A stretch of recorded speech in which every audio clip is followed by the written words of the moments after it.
Esse era o momento certo. Esse era definitivamente o momento certo. Ok.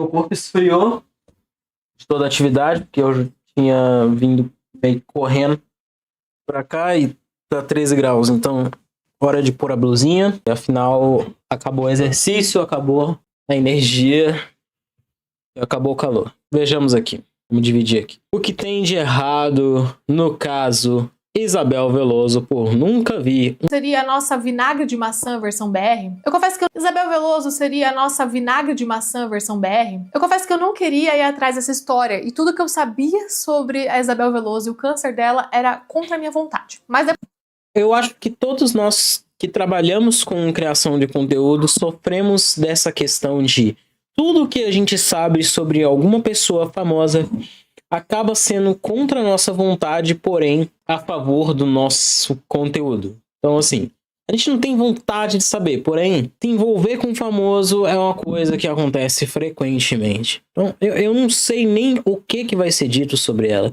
E eu nem gostaria de saber muita coisa sobre ela. Mas, inevitavelmente, navegando nas coisas que você tem que navegar para encontrar seus conteúdos, você acaba se deparando com isso. Então, depois dela ter qual que é o causado problema polêmica novamente agora por vender curso de câncer, eu fui obrigada a ir atrás. Porque, como uma paciente de câncer, esse tipo de coisa me... Oi? Vocês ouviram a mesma coisa que eu? Ok. revolta de uma Curso de forma câncer. muito pessoal. É um rápido resumo para quem não conhece. Isabel Veloso é uma pessoa que acabou de completar 19 anos. Na verdade, essa foi a parte que mais me chocou. Descobri que ela era uma adolescente. E ela viralizou aos 17 anos ao afirmar que tinha câncer terminal. Segundo os relatos dela e as imagens de exame que ela compartilhou, o câncer é um linfoma de Hodgkin, que é um câncer do sistema linfático. E aí, com o status de paciente terminal, ela mobilizou as pessoas para uma vaquinha para ela poder realizar seu sonho de casar antes de morrer. Ela casou e não só casou, como engravidou. Lembra que eu falei que ela acabou de completar 19 anos, né? Então ela não era Ou seja, nem já tá maior de erradíssimo. idade quando ela casou. E o bebê nasceu há poucos meses. Aí nesse meio tempo ela disse que o câncer não era mais terminal. A bio dela do Instagram agora diz uma mamãe vivendo em cuidados paliativos e contando histórias. E há poucos dias ela fez stories dizendo que o câncer dela tinha entrado em remissão total. Palavras dela. E aí, pra entender um pouco sobre o que é remissão, o que é recidiva, recomendo assistir um dos meus vídeos da série de câncer, onde eu explico. E de tudo isso do câncer, tiveram muitas divulgações supostamente de golpes, publicidades não sinalizadas e até publicidade ilegal de medicamento à base de CBD da empresa do pai dela. E agora, que foi o que me trouxe até aqui, teve a promoção de um curso chamado Entendendo o Câncer do Cólon, que não é o câncer que ela tem, com a divulgação de cupom de desconto e tudo. Com toda a repercussão negativa envolver esse curso, o advogado fez um pronunciamento, dizendo que a divulgação do curso tinha caráter exclusivamente educativo e solidário, sem qualquer finalidade lucrativa ou comercial. Não, você tem razão. Não. Tinha um cupom de desconto ali logo na cara, mas era puramente solidário. Tinha cupom, cara. E eu sou uma tomada. Como assim? No vídeo da Isabel promovendo esse curso, ela fala que ela se incomoda com a consulta que não dura mais que 2 minutos. E aí eu fiquei na dúvida se era consulta ou drive-thru.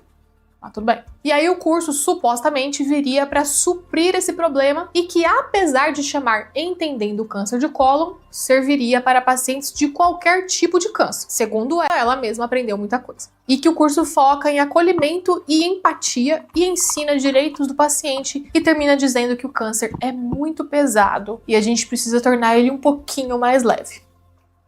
Ou seja, ela vai querer meter um humor dentro do curso? É isso que eu tô entendendo? Eu não sei até onde eu quero assistir esse vídeo, sinceramente. Eu não sei como é que isso aqui vai se dar, qual que é a sequência de eventos. Vamos lá.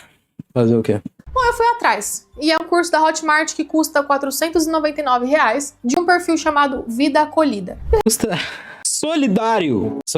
Hotmart que custa R$ 499, de um perfil chamado Vida Acolhida. O resumo não diz nada com nada, mas diz que você terá a base necessária para uma postura informada nas decisões sobre o seu tratamento. Mas você não consegue saber qual vai ser o conteúdo do curso antes de comprá-lo. Pois bem, eu comprei. E eu comprei já tendo em mente que pelo... Deixa eu ver o que tá escrito na canequinha. Pois bem, me falta... Eu gostaria muito de ler pra vocês, fazer um audio description do que tá escrito na caneca. Mas eu acho que não dá. Eu vou tentar. Me falta CU para cair da bunda. E eu comprei já tendo em mente que pelo Código de Defesa do Consumidor eu tenho 7 dias para me arrepender da compra e pedir meu dinheiro de volta. E isso tá até ali na própria Hotmart. Adorei. Com essa garantia. Quero essa garantia, caneca. entre aspas, de 7 dias. E aqui, antes de falar o que eu encontrei nesse curso, eu quero deixar um aviso muito importante. Se você tem câncer, se você é uma pessoa próxima de alguém que tem, não dê o seu dinheiro para nada que não seja um medicamento prescrito pelo médico que te acompanha. Pessoas com câncer são muito vulneráveis e tendem a ser enganadas. Ouviram isso, né? Já tive 2 avós relacionados a isso e todos eles fizeram o tratamento certinho. Assim, na verdade um deles conseguiu um tratamento, o outro não conseguiu nem exatamente o diagnóstico correto. Rolou suspeita antes que conseguisse realmente fazer alguma coisa. Tratamento particular versus tratamento gratuito, né?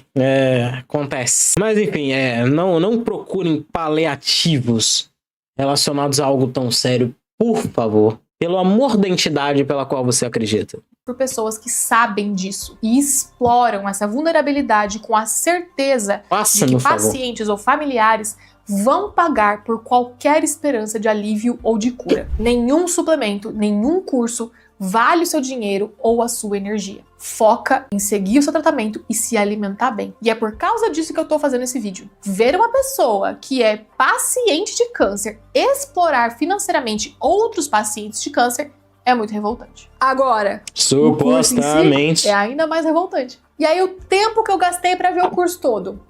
28 minutos. Porque em 28 minutos eu vi o curso todo? Não. Muito pior. Primeira coisa, é muito louco a ideia de que pessoas jogam um negócio de bonequinho esquisito assim. E eu gravei a tela pra mostrar o conteúdo dos módulos, né? E vocês podem conferir aí, que é tudo 100% sobre câncer de cólon. Achei que fosse ter algum módulo sobre direitos de pacientes de câncer, no sentido legal mesmo, de leis, ou de coisas que pacientes de câncer podem ter acesso. E eu pensei isso por conta do que a Isabel disse no vídeo dela, mas não tem.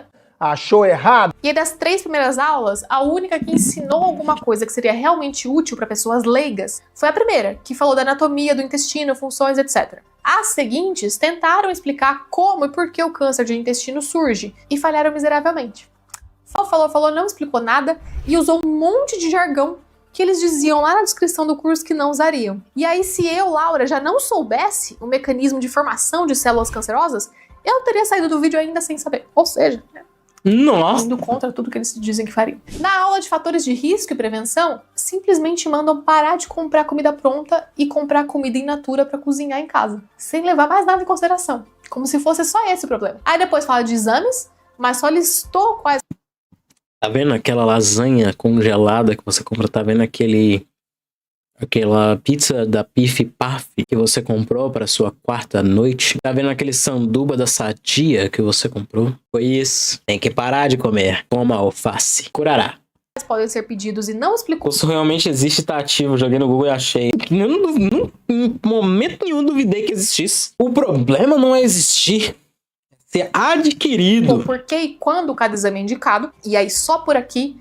Pra mim, esse curso já seria uma propaganda enganosa, porque tá lá na descrição que o curso traduz o que você deveria escutar no consultório sem termos complicados e sem deixar dúvidas para trás. Não traduziu nada, usou termos complicados e deixou várias dúvidas para trás, inclusive pra mim, que tenho formação na área da saúde e já trabalhei com câncer. Mas aí eu fui passar pro módulo seguinte, o módulo 2 de 9 módulos, que seria sobre o diagnóstico. E tudo ficou pior. Porque o módulo estava bloqueado e só seria liberado em 6 dias e 8 horas, quando a próxima aula seria lançada. E aí vejam que esse prazo casa com os 7 dias que você tem para pedir reembolso. E assim, olha que coincidência! Coincidência do mundo! Nossa senhora! Esse programa aqui tá uma porra. Acabei de me tocar uma coisa. Esse filme tá me jogando pra área de jogos. Eu tenho que tirar isso. Sempre começa como game, né? Bosta isso. Daqui a pouco deve trocar. Muitos cursos online, mas os poucos que eu comprei vieram completos. Afinal, é um curso online, para você assistir quando quiser, e não para ter que esperar lançamento de aula. É verdade. E aí, vocês conseguem entender Quer dizer, às vezes não. Que isso é uma forma de golpe para garantir que eles vão pegar o dinheiro de todo mundo? Porque no momento em que as pessoas se derem conta de que o curso é ruim, já passou o prazo para pedir reembolso e elas perderam dinheiro. Enganador! E essa é uma prática comum de infoprodutos de caráter duvidoso, questionável. Porque quando a pessoa sabe que o curso não presta, é assim que ela consegue pegar o seu dinheiro. lançando o módulo depois do prazo de 7 dias de arrependimento. E tem um outro ponto. Se eu fosse uma pessoa com câncer de cólon, desesperada por informações, assustada com o meu diagnóstico e que confia na pessoa que me indicou o curso, não só eu iria perder esses R$500, que provavelmente me fariam muita falta depois, como eu ainda ia ficar ansiosa pra assistir a próxima aula.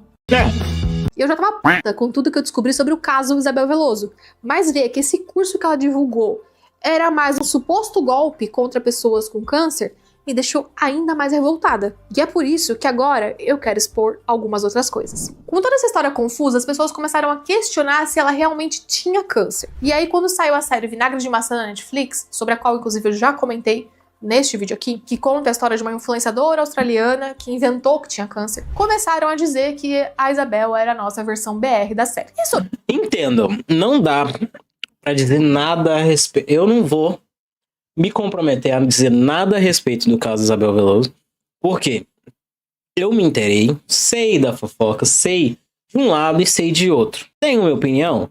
Não. Tenho advogados? Não. Então, eu me reservo ao direito do silêncio. Porém, saibam, de forma neutra, de que o caso Isabel Veloso é constantemente revisitado pela internet, uns dizendo pelo lado que é falso por várias incongruências encontram, olhando o caso, etc e tal, eles fazem esses questionamentos não são exatamente resolvidos pela própria Isabel, e aponta o seu lado das coisas e conta mais ou menos, mas encontra dificuldades em achar termos que resolvam de fato todas as dúvidas que são entregues. Então, ela constantemente dentro da internet é questionada sobre a veracidade da sua história ou das várias coisas nas quais ela se envolve. Mesmo que ela esteja dizendo a verdade, já existem inúmeras pessoas que tentam e constantemente mostram seus pontos de vista, provando o que se diria o contrário. Eu sou uma dessas pessoas? Não, eu estou só sabendo das fofocas. Nada a ver com isso. Jurídico, eu não tenho, não vou pagar. Sobre isso, eu quero dizer que eu acredito que ela realmente tenha sido diagnosticada com linfoma de Hodgkin. E eu digo isso por um motivo só. Ao contrário dos australianos, os brasileiros são a raça mais fofoqueira desse planeta. E ela tem vários vídeos mostrando hospital, mostrando enfermeira, mostrando o nome de médico em laudo. Então é impossível que isso tudo seja mentira, simplesmente porque se fosse mentira, alguém nesse hospital já teria vendido a história pro Léo Dias. Por muito menos expuseram a coitada da Clara Castanho. Imagina expor uma influenciadora que inventou um câncer. Então, por causa disso, dessa natureza brasileira, eu acredito que ela realmente recebeu esse diagnóstico. Não acho que seja um problema de diagnóstico inventado. E sim, um problema de ou não entender o que significam as fases de tratamento do câncer e sair falando sobre coisas que ela nem entende como funciona, não sabe como funciona, ou então ser um problema de simplesmente optar por explorar a própria doença para ganhar dinheiro, ao invés de usar a experiência dela para ajudar outras pessoas com câncer. Ou talvez seja uma combinação desses dois problemas. Qual que você acha que é o problema, hein? Caramba, o Oka, do nada. Olha isso. Dito tudo isso, olha aí. Meu objetivo com este vídeo não é só te trazer fofoca, mas é te explicar quais são as inconsistências desse caso e explicar para você o que significa de verdade ser paciente de cuidados paliativos e se existe mesmo o termo paciente terminal ou câncer terminal. Simbora! Segundo os posts do Instagram dela e entrevistas, ela foi diagnosticada com linfoma de Hodgkin aos 15 anos. Esse é um câncer em que os linfócitos B, que são células de defesa que fabricam anticorpos, viram células tumorais. Ela fez quimioterapia e transplante autólogo de células-tronco, que é quando eles usam a sua própria medula óssea para fazer o transplante. Então, antes da pessoa fazer a quimioterapia e ou radioterapia de alta dose, que vai destruir as células do sistema imune, que é onde está o câncer, a medula óssea é coletada lá dos ossos e as células-tronco, né, que vão dar origem a novas células-tronco saudáveis, são separadas. E aí depois da quimioterapia ou radioterapia, você põe de volta na pessoa essas células-tronco saudáveis para elas fabricarem novas células de sangue sem câncer, se tudo der certo. É um tratamento bem comum de fazer. É bem comum ainda, nossa. Eu achei super complexo. De câncer. E aí, depois que ela fez esse tratamento, ela postou que venceu o câncer logo após ter o primeiro exame negativo. E aqui eu já quero explicar uma coisa. Tudo o que uma pessoa com câncer mais quer é ter um exame negativo, que mostre que essa doença sumiu. Eu sei, é o que eu mais quero que aconteça comigo. Só que um exame negativo é um degrau da escada do tratamento. Só se considera que uma pessoa realmente venceu o câncer depois de 5 anos de exames negativos consecutivos. Nossa. É por isso que eu nunca fui considerada livre de câncer, porque eu nunca tive remissão bioquímica, que é quando o câncer some dos exames de sangue. Então, eu não tô dizendo que a gente, enquanto paciente, não pode comemorar um exame negativo. A gente pode, a gente deve comemorar sim, porque é um tratamento longo e cada vitória importa. Mas fazer isso de forma pública, sem os devidos contextos e ressalvas como ela fez, só confunde as pessoas. Especialmente quando pouco tempo depois ela volta pro Instagram com essa foto dizendo: o câncer venceu. Desejo que os próximos e últimos 6 sejam os mais felizes. E aí, uma semana depois... O quê? Não, peraí. Agora nós vamos ler essa bosta também. Dessa vez o câncer conseguiu. Apenas desse... Não, peraí. Eu tenho essa ferramenta, eu paguei por essa ferramenta, eu vou usar essa ferramenta. Deixa eu ver aqui. Entendi. Tá bom. Dessa vez o câncer conseguiu. Apenas desejo que esses próximos e últimos 6 meses sejam os mais felizes e mais sinceros dos nossos corações. Meu amor, hoje eu entendo que não vim ao mundo para ser curada, mas para curar. Mesmo assim, saiba que você foi a cura mais bonita da minha alma. Eu amo, mais que tudo que possa existir nessa terra, meu eterno marido, namorado, melhor amigo, fiel e companheiro. Até que a morte nos separe desde sempre e para sempre. Eu te amo, Lucas Porras. Desejo que os próximos e últimos 6 meses sejam os mais felizes. E aí, uma semana depois, ela volta e fala... Ah, não, peraí. Que isso? Vamos de novo? Agora vai ser mais rápido, tá? Essa semana eu tive a primeira consulta paliativa. Confesso que é estranho conversar sobre sua própria M. Mas é tão confortante buscar as melhores alternativas para você não sentir mais dor. Não me dás medo, me dás medo duro, sofrer. Independente do tempo, só espera descansar. Me perguntaram o que eu achava sobre tudo isso e eu só conseguia pensar nas pessoas que eu amo. Pessoalmente, talvez eu seja feia, nem consiga chorar, mas meu peito queima por saudades. Eu não dizer que sinto saudades, sendo que sou eu quem nem partir. Mas sim, sinto saudades às vezes em mim ter partido, pois sei que jamais poderei ver e sentir essas pessoas, seja lá do céu. Jamais irei na faculdade outra vez, jamais irei nascer de sol e tomar um café passado. Eu senti saudade de poder me irritar com alguma coisa, porque apesar do problema eu ainda tinha vida. Senhor, sei que pra você é impossível, se faz possível, então por favor. Prontinho.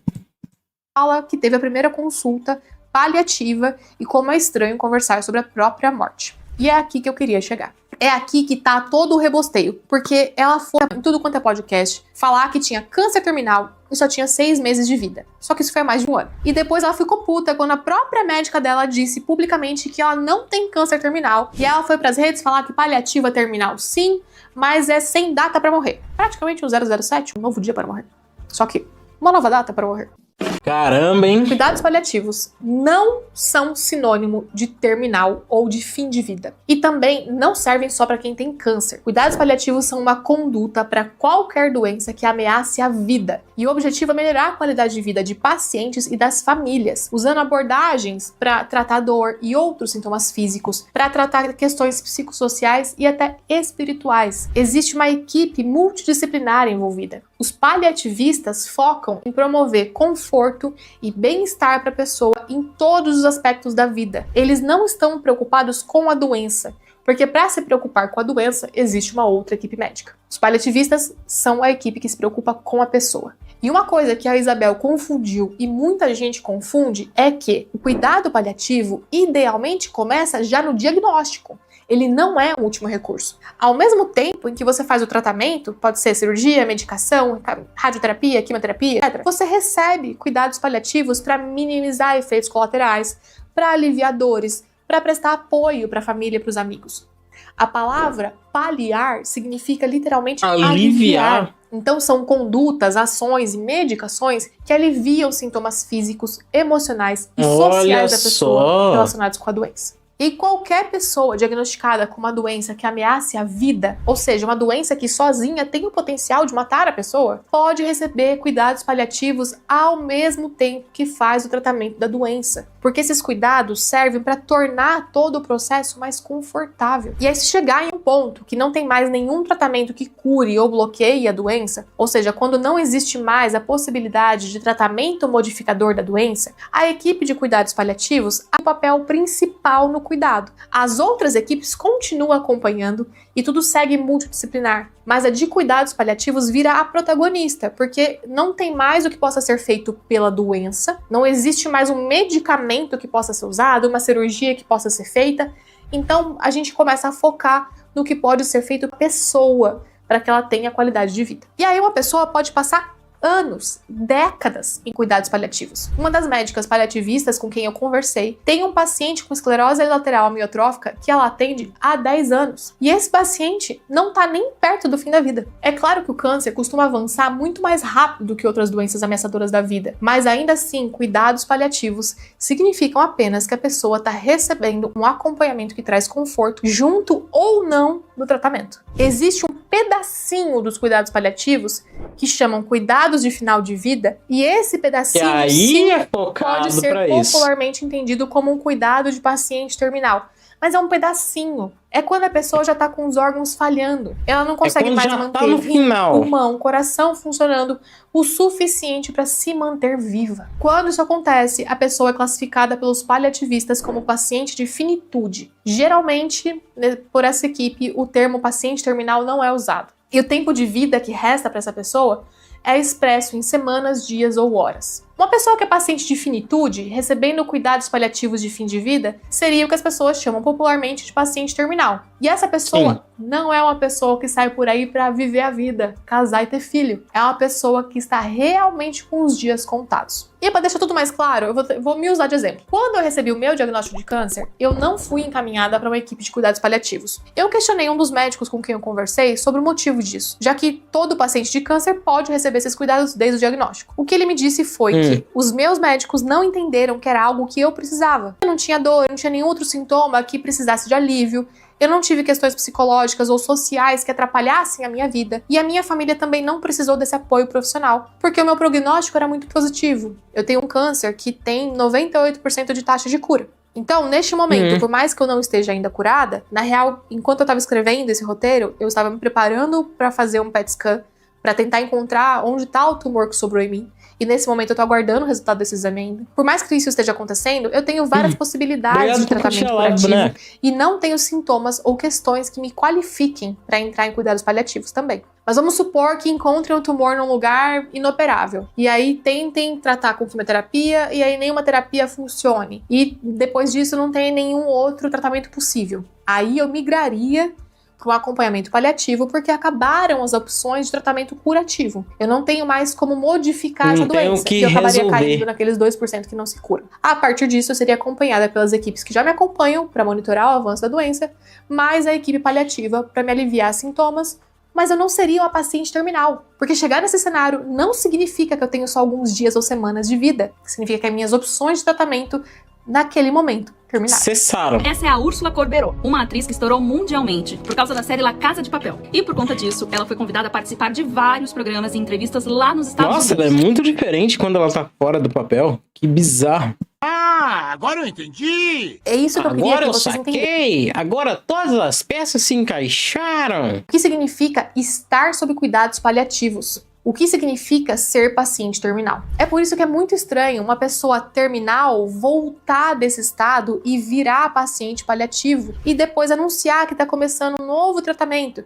Ela disse que conseguiu um medicamento na justiça e começou uma nova imunoterapia. Depois disso, anunciar a remissão completa do câncer. De novo, ela usou essas palavras. Então, meu Deus do céu, diante de tudo isso, eu acredito que a Isabel Veloso nunca foi paciente terminal. O que eu acredito que aconteceu foi que disseram pra ela que o tratamento não funcionou e já tinham tentado, naquele momento, os principais medicamentos. E aí existem tumores que se tornam refratários, o que significa que ficam resistentes à quimioterapia. Só que ela ainda não tinha tentado, por exemplo, o transplante de medula de doador. Inclusive, ela fez story dizendo que estava investigando a irmã dela para ver se ela era compatível e estavam buscando algum doador. E também não tinha tentado as novas imunoterapias, que é o que ela está fazendo agora. Então, diante do que ela Ou nos seja, informou, não não tentou tinha muita esgotado ainda as coisa. opções de tratamento. Então ela não se qualificava para entrar em cuidado paliativo exclusivo. Nesse momento, ela pode estar recebendo também cuidados paliativos, mas ela não é uma paciente de cuidado paliativo exclusivo porque ela mesma disse que ela está fazendo um tratamento que é modificador da doença, que é a imunoterapia, e que, segundo ela, foi capaz de provocar a remissão completa do linfoma. Ela poderia receber imunoterapia se estivesse em cuidado paliativo exclusivo? Até poderia, se a equipe entendesse que a imunoterapia traria mais benefícios do que efeitos adversos, diminuindo, por exemplo, o tumor, a ponto de aliviar algum sintoma, poderia sim ser uma parte da estratégia paliativa, mas não me parece ser o caso porque ela está anunciando uma remissão completa. E ela muito menos se qualificava para ser terminal, porque paciente terminal não tem a capacidade física de gestar uma criança. Repetindo, eu já disse aqui, terminal ou infinitude é quando os órgãos já começam a falhar. E se o corpo dela foi capaz de gestar uma criança saudável, ela jamais foi terminal. E na remota possibilidade de ela ter sido terminal, ter escolhido engravidar, na minha humilde opinião, é uma escolha mesquinha, egoísta e irresponsável. Mas acho que está de acordo com o perfil de uma criança que supostamente divulga golpes para os seus mais de 3 milhões de seguidores. E o fato de ela ainda ter 3 milhões de seguidores me faz perder um pouquinho de esperança na humanidade. Trágico. Eu espero que vocês tenham compreendido a magnitude das desinformações que ela promove, entendido o que significa cuidado paliativo, o que significa ser paciente terminal. E eu queria agradecer. Rapaz, ela tá invocada, hein? Eita! Ah, quero agradecer a Gianluca. O Gianluca, a Beta Boechat e a Guga Figueiredo, que fizeram vídeos contando toda a história, que me ajudaram a entender o caso dela. E agradecer aos médicos paliativistas e intensivistas que conversaram comigo pra tirar todas as dúvidas pra esse roteiro. Me conta aqui o que vocês acham dessa história toda. Eu não vou contar o que eu acho dessa história toda porque eu não tenho equipe jurídica. Você tem, você me diga o que você acha. Eu caguei. Eu caguei. Se ela vive hoje ou faz outras coisas amanhã, deixei de saber. Ela ainda tem seguidores, o povo não cancelou? Ah, cancela. E depois... cancela, depois volta, depois as pessoas querem saber o caso dela. E aí voltam a seguir para acompanhar o caso, mas não exatamente por gostar, mas por querer ver o que vai acontecer. E fica essa palhaçada toda. Ela não é um caso único, ela não é um caso isolado. Ela só... Mais uma. E o brasileiro esquece. Aparece a próxima treta, aparece o próximo problema. O brasileiro abandona aquilo ali, esquece que aconteceu. Não é que perdoa, mas simplesmente deixa pra lá e vai ver a próxima bosta que der.